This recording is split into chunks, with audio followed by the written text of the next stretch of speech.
premier et dernier sommet entre les États-Unis et l'Afrique a eu lieu en 2014.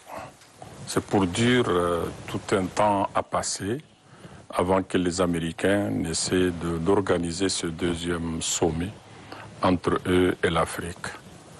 Donc c'est pour dire l'intérêt que les États-Unis d'Amérique, ou un nouvel intérêt vis-à-vis de l'Afrique de façon générale, et bien plus là, les Américains ont inscrit à l'ordre du jour où les thématiques qui ont été développées répondent beaucoup plus à l'agenda africain, à savoir l'agenda 2063, qui parle de l'Afrique que nous voulons en 2063. Et pour dire qu'ils prennent en compte les préoccupations des États africains. Ça, c'est la première chose. La deuxième chose, pour ce qui est maintenant du Tchad, le Tchad est le seul pays en transition à être invité. C'est dire le niveau d'abord assez élevé entre les relations entre les États-Unis et le Tchad. C'est dire aussi le travail en amont qui a été fait pour qu'on puisse arriver à ce résultat, parce qu'il n'était pas fortuit. C'est vrai, on peut dire qu'il y a une victoire diplomatique, mais il ne faut pas se cacher aussi, il faut le dire qu'il y a une victoire aussi sur le plan économique. Et si vous voyez en marge de ce sommet, des rencontres avec les responsables de la Banque mondiale, des rencontres avec le Fonds monétaire international, qui sont autant d'indices que la communauté économique et financière également a confiance au Tchad. Des projets, des programmes sont en vue, mais pour revenir à la relation États-Unis-Afrique et États-Unis-Tchad, vous savez que le président Biden a annoncé une enveloppe à peu près de 55 à 60 milliards de dollars destinée à l'Afrique, à savoir favoriser les investissements américains à l'endroit de l'Afrique.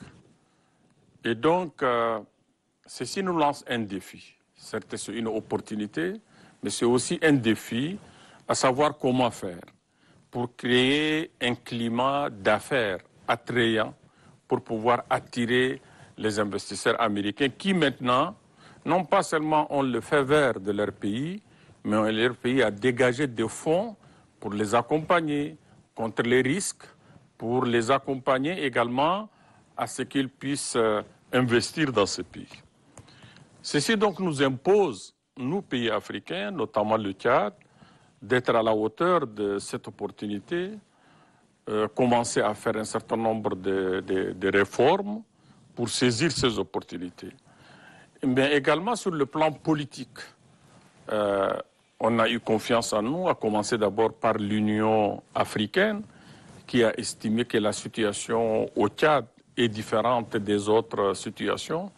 Et là, c'est le lieu de remercier les 15 membres du Conseil paix et sécurité de l'Union africaine qui ont estimé qu'il faut accompagner le Tchad dans cette période difficile. Mais il ne faut pas oublier que tout cela a été quand même boosté par la position constructive très engagée de la CAC, la communauté économique des États de l'Afrique centrale, qui a même désigné un facilitateur à la présidence du président de la RDC, le président Tshisekedi. Donc c'est tous ces signes positifs, ces signaux positifs qui ont fait que les Américains ont invité le Tchad et ont estimé que le Tchad mérite la confiance. Et que j'ai dit donc au niveau intérieur, parce qu'en fait, la politique extérieure n'est que le reflet de ce qui se passe à l'intérieur. Quitte à ce que le chef de la diplomatie que je suis puisse faire en sorte qu'on puisse embellir cela, qu'on puisse l'expliquer, qu'on puisse donner des assurances également à la communauté internationale et à nos partenaires. Donc ça nous lance un défi sur le plan intérieur. Nous sommes attendus, par exemple, par rapport aux événements du 20 octobre, qu'il y ait cette commission d'enquête qui puisse dégager un certain nombre de responsabilités.